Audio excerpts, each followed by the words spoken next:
गोविंदः। श्रीराम राम रघुनंदन राम राम। श्रीराम राम भरताग्रज राम राम। श्रीराम राम रणकर कस राम राम। श्रीराम राम शरणं भव राम राम। माता रामो मत्पिता रामचन्द्रः। स्वामी रामो मत्सखा रामचन्द्रः। सर्वस्वं मे रामचन्द्रो दयालुर्नान्यं जाने नैव जाने न जाने। अञ्जनानन्दनं वीरं जानकी शोकनाशनं कपीशमुक्षहन्तारं वन्दे लङ्काभयङ्करं। श्रीलक्ष्मीनाथसमारम्भां नाथयामुनिमध्यमाम् अस्मदाचार्यपर्यन्तां वन्दे श्रीगुरुपरम्पराम्। भक्ति भक्त भगवंत गुरु चतुर्नाम वपु एक। इनके पद बंदन किए नासत विघ्न अनेक। श्री सीताजू के पद कमल जब लग हृदय नवास। श्री राम भ्रमर आवत नहीं तब लगता के पास। बोले भक्त वत्सल भगवान की जय। श्री सीता रामचंद्र भगवान की जय। रामायण श्री राम कथा की जय। गोस्वामी श्री तुलसीदास जी महाराज की जय। परम मंगलमय परात्पर अखिलेश्वर अचिंत कल्याण गुणगण निधान सर्वेश्वर सर्वाधिपति अकारण करुणा वरुणालय अकारण करुणाकारक सकल जन कल्यशापहारक परात्पर परब्रह्म सच्चिदानंद स्वरूप परम पिता परमात्मा श्री रामचंद्र कौशल्य आनंद वर्धन अवध नरेंद्र नंदन श्री रघुनंदन विदेह वन सब जयंती जनक नरेंद्र नंदनी भासुती जगदीश्वरी माँ सुनैना की आंखों की पुतलिका विदेह जा जनकाधिराज तनया जनक राज किशोरी वैदेही मैथिली श्री राम प्रणव वल्लभा श्री जानकी जी। इन दोनों युगल सरकार श्री सीता रामचंद्र भगवान के पावन चरणारविंदों पर कोटि से हनुमन्नत मस्तक वंदन एवं अभिनंदन। तीनों मैया चारों भैयाओं के चरणों में कोटि कोटि प्रणति। अनंत बलवंत गुणवंत श्री हनुमान जी महाराज के पावन चरण कमलों पर कोटि कोटि प्रणाम। समस्त भूतादिक सिय राम मैं सब जग जानी। करहूँ प्रणाम जोर जुग पानी। हम सबका यह परम सौभाग्य श्री राम कथा की तैयारी का पावन विचार संकल्प लेकर के एक साथ एक स्थान पर जुड़कर इस पावन कथा श्री राम कथा की तैयारी कर रहा है। यह राम कथा मंदाकिनी पर नित्य प्रति अवगाहन करने का जीवन में शुभ सुंदर अवसर श्री राघवेंद्र सरकार की महती कृपा के फलस्वरूप हम सबको प्राप्त हो रहा है। हमारा दायित्व है सच्ची लगन निष्ठा परिश्रम के साथ विधिवत रूप से तैयारी करें।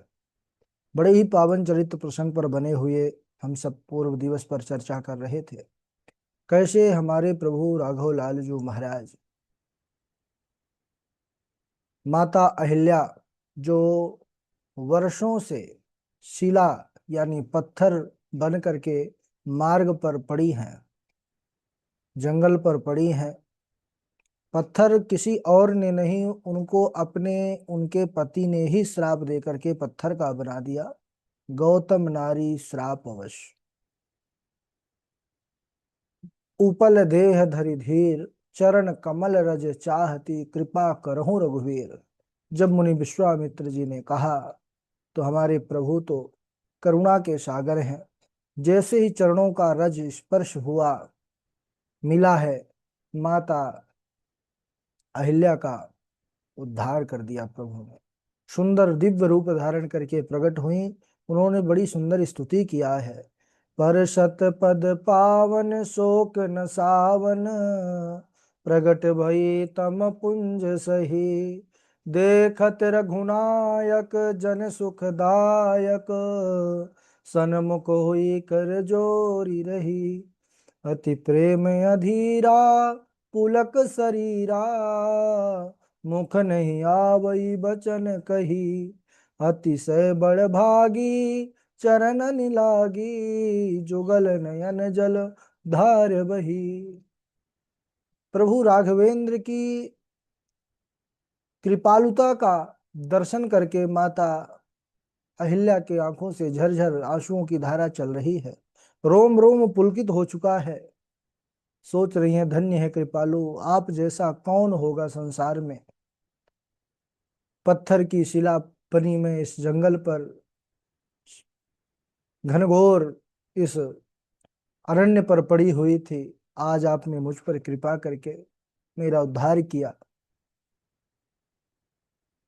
पहले तो मुझे लगा था कि मेरे पति ने मुझे श्राप दे करके मुझे बड़ा कष्ट दिया, लेकिन आज आपका दर्शन मिलने के बाद ऐसा लग रहा है कि वो मेरे पति ने मुझ पर अनुग्रह किया था।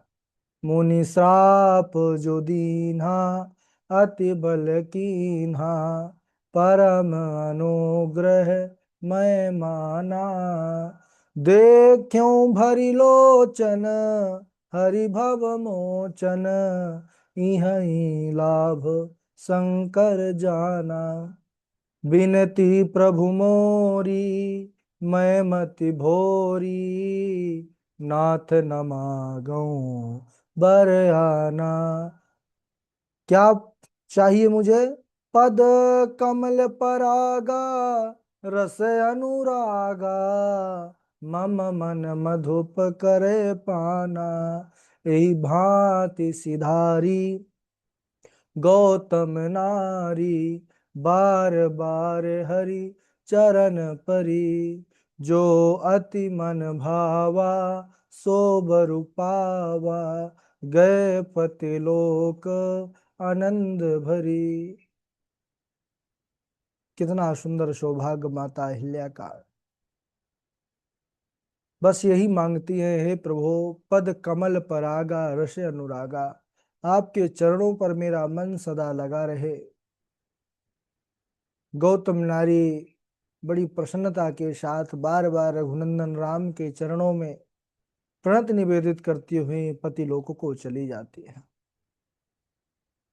माता अहिल्या ने भगवान के चरणों को अपने आंसुओं के जल से धोया था, और भगवान के चरणों का धोवन ही क्या है? गंगा है। हरि चरणन से निकसी सुरसरी। तो अब प्रसंग भी चला गया कहाँ? हमारे राघव लालजू आगे चल रहे हैं। माता अहिल्या का उद्धार करने के बाद गुरु विश्वामित्र जी के साथ आगे बढ़े तो आ गई कौन? माता गंगा। सुंदर गंगा का दर्शन किए हैं। चले राम लक्ष्मण मुनि संगा, गए जहाँ जग पावनी गंगा। गाधि सोनु सब कथा सुनाई, जही प्रकार सुर सरी महाई। कहाँ पहुंच गए? गए जहां जग पावनी गंगा, जगत को पावन करने वाली, जहां पर सुंदर गंगा की पावन धारा बह रही है। गाधि सोनु, गाधि पुत्र मुनि विश्वामित्र जी ने गंगा माता की कथा सुनाई कि हे राम, यह गंगा जो इस भूतल पर उद्धार सबका कर रही है, कल्याण सबका कर रही है, ये आपके ही पूर्वजों की देन है। कैसे महाराज सगर के 60,000 पुत्र भस्मीभूत हुए कपिल भगवान की क्रोधाग्नि से, और कैसे फिर महाराज अंशुमान, महाराज दिलीप, महाराज भगीरथ कैसे पूरा जीवन त्याग तपस्या में समर्पित करके और इस गंगा को इस भूतल पर लाया है। गंगा की बड़ी भारी महिमा गाई गई है। कहते हैं कि गंगा का दर्शन, स्पर्श, पूजन, ये तीनों ही जो है कल्याण करने वाला है। यहाँ तक कहा गया है इसकी महिमा में कि कोई गंगा से सैकड़ों योजन दूर हो, लेकिन गंगा गंगा ऐसा उच्चारण करके जो उनका स्मरण करता है, वह सभी पापों से मुक्त हो जाता है। गंगा गंगेति यो ब्रूयात्, योजनानां सतैरपि, मुच्यते सर्व पापेभ्यो विष्णुलोकम सगच्छति। उसी समय वह पापों से मुक्त होकर के और विष्णु लोक का अधिकारी हो जाता है। ऐसी पावन गंगा का तट, सुंदर गंगा जी का स्मरण करते हैं। और गंगा जी का पूजन करने के बाद, प्रणाम करने के बाद आगे बढ़ते हैं मुनि विश्वामित्र जी। स्नान आदि करने के बाद और जैसे ही और आगे बढ़े हैं और थोड़े ही समय के बाद मुनि विश्वामित्र जी दोनों भाइयों के साथ विदेह राज के नगर पर प्रवेश करने वाले हैं। वहां की रमणीयता देख करके सबका मन लुभा जाए, ऐसा दिव्य वहां की कारीगरी है। मिथिला नगरी का कहना ही क्या। बाबा जी लिखते हैं, बनाई न बरनत नगर निकाई, जहाँ जाई मन तहाँ लो भाई, चारु बजारु विचित्र अंबारी, मणिमय विधु जनु स्वकर सवारी। बनई न बरनत नगर निकाई, नगर की भव्यता, नगर की दिव्यता का वर्णन करते नहीं बनता। क्यों? क्योंकि कहाँ कहाँ का वर्णन करें, जिधर दृष्टि डालते हैं लगता है वही देखते रहे। चाहे बाग हो, सरोवर हो, है, सुंदर वन हो, उपवन हो, वहाँ के ग्राम हो, वहाँ का नगर हो, नगर की सुंदर नक्काशी हो, इतना सुंदर है कि कहना ही क्या। सुंदर बाजार है, मणियों से बने विचित्र सज्जे, यानी जो वहाँ के भवन है वो भी मणिमय है, मणिमय स्तंभ है, मानो ब्रह्मा जी ने उस नगरी को अपने हाथों से ही बनाया हो। सिय निवास सुंदर सदन, शोभा किम कही जात। और इसमें आश्चर्य नहीं है, इसकी सौंदर्य का वर्णन स्वाभाविक है। क्यों? क्योंकि भाई जो सुंदरता को भी सुंदर करने वाली हैं, ऐसी हमारी जानकी माई है। और जानकी माई का जो स्थान हो, जहां पर वो निवास करती हैं, क्या उसके सौंदर्य का वर्णन हो सकता है? उसकी शोभा कौन किस तरह कर सकेगा भाई। यहाँ पर मुनि विश्वामित्र जी मिथिला नगरी पर प्रवेश किए हैं और एक आम्र वाटिका पर जाकर के विश्राम किए।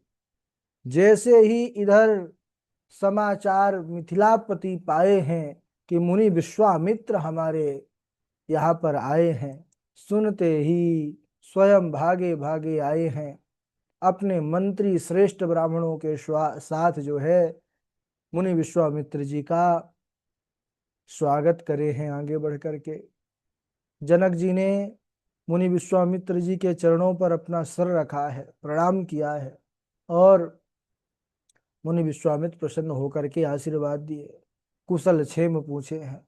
इसी समय दोनों भाई हमारे राम और लक्ष्मण, दोनों प्रभु जो है फुलवारी देखने गए हुए थे, वो बगिया देखने गए हुए थे और आ गए। श्याम और गौर दोनों राघव लखनलाल को जब देखा है महाराज जनक ने, हमारे प्रभु का एक नाम है चित्त चोर, ये सबके चित्त को चुरा लेते हैं। जैसे ही देखा महाराज जनक जो विदेह कहे जाते हैं, वह देखते ही रह गए। विश्वामित्र जी अपने निकट दोनों को बैठा लिए और दोनों भाइयों को देख करके महाराज जनक के सहित उनका पूरा समाज एकदम परम सुख और आनंद का अनुभव किए। सबके नेत्रों में जल छा गया प्रेम के कारण, शरीर पुलकित हो गया। और हमारे महाराज जनक जो विदेह हैं वो तो विशेष रूप से विदेह हो गए, यानी अब तक देह रहित थे, अब मन रहित भी हो गए। मन भी हमारे प्रभु ने चुरा लिया। हमारे प्रभु को देख करके महाराज जनक पूछते हैं मुनि विश्वामित्र जी से, कहा हूँ नाथ सुंदर दो बालक, अब मुनि कुल तिलक कि नृप कुल पालक। कहा हूँ नाथ सुंदर दो बालक, मुनिकुल तिलक कि नृप कुल पालक। हे मुनि श्रेष्ठ, हे गुरुदेव विश्वामित्र, कहिए यह दोनों बालक क्या कोई मुनिकुल के आभूषण हैं या किसी राजवंश के पालक हैं? विश्वामित्र जी मुस्कुराने लगे महाराज जनक का यह निवेदन देख करके, यह प्रश्न सुन करके। कहने लगे कि राजन, आपको क्या लगता है कि ये कौन हो सकता। तब महाराज जनक अपना अनुभव बता रहे हैं कि गुरुदेव, अगर आप मुझसे पूछ रहे हैं तो सुनिए। ब्रह्म जो निगम नेति कही गावा, उभय भेष धरी की सोई आवा। क्यों? सहज विराग रूप मन मोरा, थकित होत जिमी चंद चकोरा। मुझे तो ऐसा लगता है गुरुदेव, ब्रह्म जो निगम नेति कही गावा, उभय भेष धरि के सोई आवा। जिसका वेदों ने नेति नेति कह करके गान किया है, वही ब्रह्म ब्रह्म सुंदर स्वरूप युगल रूप धर करके मेरे सम्मुख आ गया हो। बोले ऐसा कैसे कह सकते हैं, क्या प्रमाण है इसका? मुनि विश्वामित्र जी ने पूछा। महाराज जनक ने कहा, प्रमाण यही है कि सहज विराग रूप मन मोरा, अथकित होत जिमि चंद चकोरा। हे गुरुदेव, मेरा मन सहज ही बैरागी है, इसीलिए मुझे विदेह कहा जाता है। लेकिन आज इनको देख करके इनकी तरफ उसी प्रकार मेरा मन आकर्षित हो गया, उसी प्रकार खींच के चला गया जैसे चंद्रमा को देख करके चकोर की स्थिति होती है। सज्जनों, यहाँ पर ध्यान देने की बात है कि महाराज जनक विदेह राज कहलाते हैं, यानी जिनको अपने देह का भी भान ना रहे, ज्ञान ना रहे, स्मरण ना रहे, वह है विदेह। देह की सुध ना रहे तो राज्य बंधु बांधव संसार की बात क्या कहे। है जिसको शरीर का सुध नहीं है, जिसको शरीर का मोह नहीं है, क्या संसार से राज्य से हो सकता है? ऐसे हैं महाराज जनक। और सबसे बड़ी बात देखिए, एक बार संसार की आसक्ति छूट सकती है ना, घर की आसक्ति छूट सकती है, परिवार की आसक्ति छूट सकती है, मोह। लेकिन ये जो शरीर है ना, बड़े बड़े जो है तपस्वी भी महाराज देह अपने को माने रहते हैं कि हम ये हैं भाई। अच्छे से अच्छे जो है प्रतिष्ठा को भी प्राप्त कर लेंगे, अच्छे बैरागी भी बन जाएंगे ना, यानी मैं बैरागी हूँ। अच्छा विद्वान हो जाएंगे, मैं विद्वान हूँ। अच्छे आचार्य बन जाएंगे, मैं आचार्य हूँ। यानी जो देह रहित होना, ये बड़ा कोई करोड़ों में एक हो पाता है। और महाराज जनक विदेह कहे जाते हैं। हमारा हम सब जो है गृहस्थियों का जो संसार में फंसे हुए हैं, ये दुर्भाग्य है। हम सब देह की तो छोड़िए, संसार को ही छोड़ना नहीं चाहते। देह का मोह तो बड़ी दूर की बात है, उसी संसार पर लिपटे रहते हैं और दुखों को भोगने में लगे रहते हैं। जब तक हम संसार से निवृत्ति नहीं लेंगे, तब तक हमको दुखों से कष्टों से मुक्ति मिलने वाली नहीं। क्यों? दुखालयम अशाश्वतम, ये संसार का नाम ही है दुखालय, और सदा रहने वाला नहीं है। बिना संसार से मन को हटाए कभी भी सुखी नहीं हो सकता कोई भी मनुष्य। इसको हम एक छोटे सी कथा के माध्यम से समझेंगे। एक कोई सज्जन घोड़े पर बैठ करके जा रहे थे। बहुत दूर चलते रहे, चलते चलते जो है घोड़ा बहुत प्यासा हो गया, उसके पैर आगे को नहीं बढ़ रहे थे। अब संयोगाधीन मार्ग पर एक जल का रहट चल रहा था। पहले जो है बोरिंग पंप आदि नहीं होते थे। पहले बड़ी बड़ी बावड़ी, कुएं, तालाब, नदियां से ही आप सब लोग अपने जल का निर्वाह किया करते थे। तो जो ताला बावड़ी और कुएं होते थे ना, उसमें राहट चलती थी। तो राहट जो है, जिससे पानी ऐसे गोल गोल घूमते हुए आता था बाहर। राहट को देख करके वो महाशय ने कहा, ठीक है भाई राहट वाले, तुम ऐसा करो, मेरा घोड़ा प्यासा है, इसको थोड़ा जल पीने दो, तभी आगे बढ़ेगा। उन्होंने कहा ठीक है महाराज, लाइए, अपने घोड़े को बढ़ाइए आगे। अब ज्यों ही राहट की ओर घोड़े की लगाम फेर करके हाँका, और जैसे ही राहट का जो स्वर था, चरमर चरमर, वो जो है तो आवाज होता रहता है, वैसे ही जो घोड़ा था वो पीछे हटने लगा वो आवाज सुन करके। तो जो सवार था, घुड़सवार, वो राहट हाँकने वाले से कहा कि ए भाई, तुम थोड़ा राहट बंद करो, मैं घोड़े को जल पिलाऊं, नहीं तो ये चलता रहेगा तो घोड़ा आगे ही नहीं बढ़ेगा। तो राहट वाले ने राहट बंद कर दिया, राहट को चलाना पड़ता था महाराज।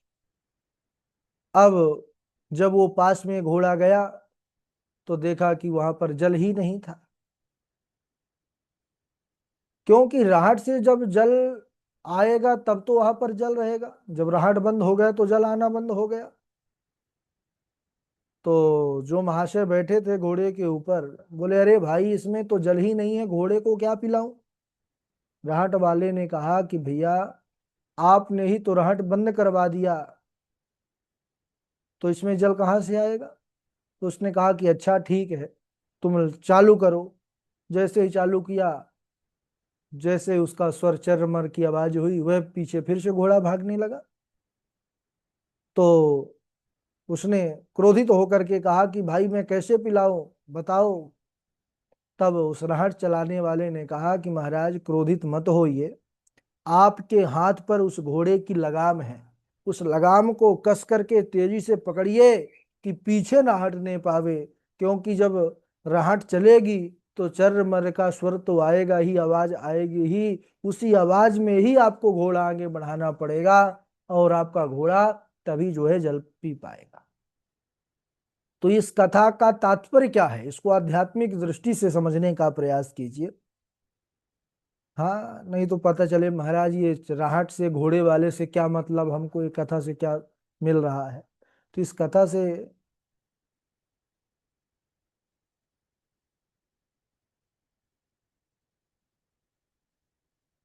कथा से यही मिल रहा है कि ये जो सवार बैठा हुआ है घोड़े पर, ये है जीव। और घोड़ा क्या है, घोड़ा है मन। यह मन रूपी घोड़ा अनादिकाल से विषय मार्ग पर चलते चलते विषयों का, भोगों का अति प्यासा। ओके, मेरे को भी बहुत दिन नहीं हुआ, श्री हरि गुरुजी आ गए। श्री हरि श्री हरि। गुरुजी आपकी आवाज नहीं आ रही। अब आएगी, अब आएगी। अभी तो ब्रेक हुई होगी ना। जी गुरुजी, वो थोड़ा 2 मिनट का जी शायद गुरुजी, इंटरनेट का प्रॉब्लम आप था। फिर आप उसका वो तो मतलब समझा रहे थे दृष्टांत, वहां पर आके हाँ, रुक गए। नहीं नहीं, 1 मिनट रुक जाइए, हम देख लेते हैं रिकॉर्डिंग चल रहा है कि नहीं। ठीक है, चलिए, श्री सीतारामचंद्र भगवान की जय। हाँ, हम समझ गए थे, क्योंकि पता नहीं, वैसे तो लाइट है, सब कुछ है, वो जो नेटवर्क का राउटर होता है वही बंद हो गया था, थोड़ा सा गुरुजी लाइट। मौसम की वजह से इंटरनेट इशू हो गया होगा।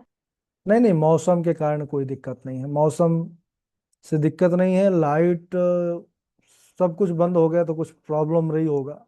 बंद तो कुछ सेकंड के लिए हुआ था, लेकिन वो थोड़ा प्रोसेस तो ले लेता है राउटर चालू होने में। चलिए ठीक है। हम चर्चा कर रहे थे कि सवार जीव है, और जो घोड़ा है ये मन है। ये मन रूपी जो घोड़ा अनादिकाल से विषय मार्ग पर चलते चलते ये भोगों का बड़ा प्यासा हो चुका है, और उसी जीवन रूपी पथ में जब हमको साधु रूपी, आचार्य रूपी गुरु मिल जाते हैं। गुरु कौन है, वही राहट वाले, जो भक्ति ज्ञान रूपी जो है, संतोष रूपी है, विवेक रूपी जल जो है पिलाते हैं। तो इस जल को पीना तो सब चाहते हैं, लेकिन इस ज्ञान रूपी, भक्ति रूपी रहट को पीने के लिए जो साधना रूपी आवाज है, चरमर की आवाज है, वो परिश्रम है, वो सब करना नहीं चाहते। उसको सुन करके ही जीव क्या होता है, भागने लगता है। सब चाहते हैं कि हम बढ़िया तैयारी कर लें, लेकिन तपस्या 4 घंटा पढ़ना लिखना बोलने का अभ्यास करना जब ये होता है, भाई कक्षा की ही उदाहरण ले ले, तो कक्षा में भागवत की हो कर्म कांड की हो, सब कक्षा में जुड़ेंगे 30, उसमें से 20 बचते हैं। 10 लोग तो मेहनत को देख करके कि अरे ये तो हम जितना सोचे थे उतना आसान है नहीं। ऐसे ही भक्ति तपस्या है, इन सब में बड़ा बल लगता है, सबके बस की बात नहीं है, और सब लोग जो है इससे भागने लगते हैं इसकी आवाज से। परंतु जब सदगुरु कहाँ भाई हम। सुंदर सत्संग के द्वारा उपदेश के द्वारा उस जीव को समझाते हैं कि हमारा ध्येय क्या है, हमारा लक्ष्य क्या है, तो तब जाकर के जीव उस मार्ग पर आगे बढ़ता है और अपने जीवन का कल्याण करता है। श्री महाराज जनक आज प्रभु का दर्शन किए, श्री राघव सरकार जी का, तो उनको ये पता चल गया कि ये कोई साधारण नहीं है। सहज विराग रूप मन मोरा, थकित होत जिम चंद चकोरा। गुरुदेव, मुझे तो लगता है साक्षात ब्रह्मर्षियों की तपस्या ही मेरे सम्मुख जो है मूर्तिवत होकर के आ गई हो। तब हमारे मुनि विश्वामित्र जी प्रसन्न होकर के बोले, वचन तुम्हारे न हो यली का, हे राजन, आपका वचन जो है मिथ्या नहीं हो सकता। इसके बाद बड़ा अद्भुत प्रसंग है, उसको हम अगले दिवस पर आज यहीं तक। बोलिए श्री सीतारामचंद्र भगवान की जय। जय। चलिए आइए, सबसे पहले जयदीप द्विवेदी जी आप इस हमको चौपाई सुनाएंगे, और उनके बाद मंजू शर्मा जी हैं, नीरजा तिवारी जी हैं, हर्षिता जी हैं, उन्नति मिश्रा जी हैं, तृष्णा जी हैं, सोनी जी हैं, है ना, और सानवी हैं। चलिए सुनाइए। राधे राधे गुरु जी, प्रणाम। राधे राधे।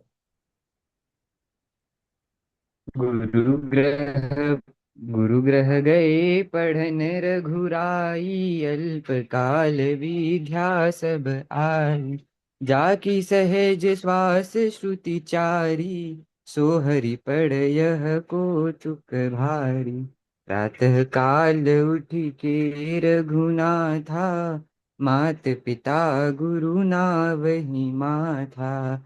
आयशु मागी करहीं पुर काजा, देख चरित हर्षहि मन राजा। अभिवादनशीलस्य नित्यं वृद्धोपसेविनः, चत्वारि तस्य वर्ध्यन्ते आयुर्विद्या यशोर्बलम्। न नाकप्रेष्ठं न च पारमेष्ठं, न सार्वभौमं न रसाधिपत्यं।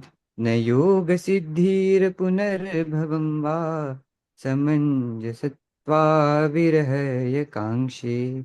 यत्र यत्र रघुनाथ कीर्तनं, तत्र तत्र कृतमस्तकाञ्जलिं। बाष्पवारी परिपूर्णलोचनं, मारुतिं नमत राक्षसान्तकम्। राधे राधे गुरु जी, प्रणाम। बहुत बढ़िया। आप सुनाइए, नीरजा तिवारी जी हैं, नीरजा तिवारी जी, तृष्णा जी। जी, जय सिया राम। जय श्री सबको प्रणाम, आपको भी प्रणाम। विश्वामित्र महामुनि ज्ञानी, बसहि विपिन शुभ आश्रम जानी। जहाँ जप यज्ञ जोग मुनि करही, अति मारीच सुबाहुई डरही। देखत यज्ञ निशाचर धावही, करही उपद्रव मुनि दुख पावही। गाधी तनय मन चिंता व्यापी, हरि बिनु मरहि न निशिचर पापी। तब मुनिवर मन कीन्ह विचारा, प्रभु अवतरऊ हरन महिधारा। एहु मिस देखऊं पद जाई, करी बिनतिया नौ दो भाई। ज्ञान विराग सकल गुण ऐना, सो प्रभु मैं देखब भरि नैना। सियावर रामचंद्र भगवान की जय। जय सिया राम। गुरु जी। जय सीताराम। कृष्णा जी आप सुनिए। राधे राधे गुरु जी। राधे राधे। मेघनाद मख करैया पावन, खल मायावी देव सतावन। लक्ष्मण संग जाहु सब भाई, करहु विध सजज्ञ कर जाई। गौतम नारी श्राप बस, उपल देह धरी धीरा। चरण कमल रज चाहती कृपा, करहु रघुबीर। राधे राधे गुरु जी। बहुत सुंदर। उन्नति जी आप सुनाइए। राधे राधे गुरु जी, प्रणाम। राधे राधे। मार चरित सुनकर ही सुनाए, अति प्रिय जानी महेश सिखाए। बार बढ़ा बार दो। बिन कहूँ मुनि तो ही, जिमि यह कथा सुनायहु मोहि। तिमि जनी हरि सुनावहु, कबहु चले हूँ प्रसंग, दुराए हूँ तब हूँ।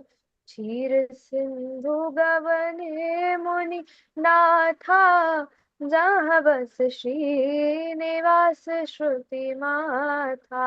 हर्षि मिले उठे रामानिकेता, बैठे आसन ऋषि समेता। राधे राधे गुरु जी, प्रणाम। बहुत सुंदर। सुनाइए। मंजू शर्मा जी हैं, हर्षिता जी हैं, सोनी जी हैं। जी गुरु जी। जय सिया राम। राधे राधे। राधे राधे। गाधी तनय मन, मन चिंता व्यापी। हर बिनु मरहि न निशिचर पापी। अनुज समेत देव रघुनाथा, निशिचर वत में होव सनाथा। सब सुत प्रिय मोहि प्राण की नाही, राम देत नहीं बनत गोसाई। काम क्रोध मद लोभ सब नाथ नरक के पंथ, एक ही बान प्राण हर लीना। दीन जानित ही निज पद दीना। जय सिया राम गुरु जी। जय सीताराम। चलिए सुनाइए। शशि तिवारी जी हैं, हर्षिता जी हैं, सोनी जी हैं। राधे राधे गुरु जी, प्रणाम। राधे राधे। कर्म धर्म इतिहास अनेका, करहि निरूपण विरति विवेका।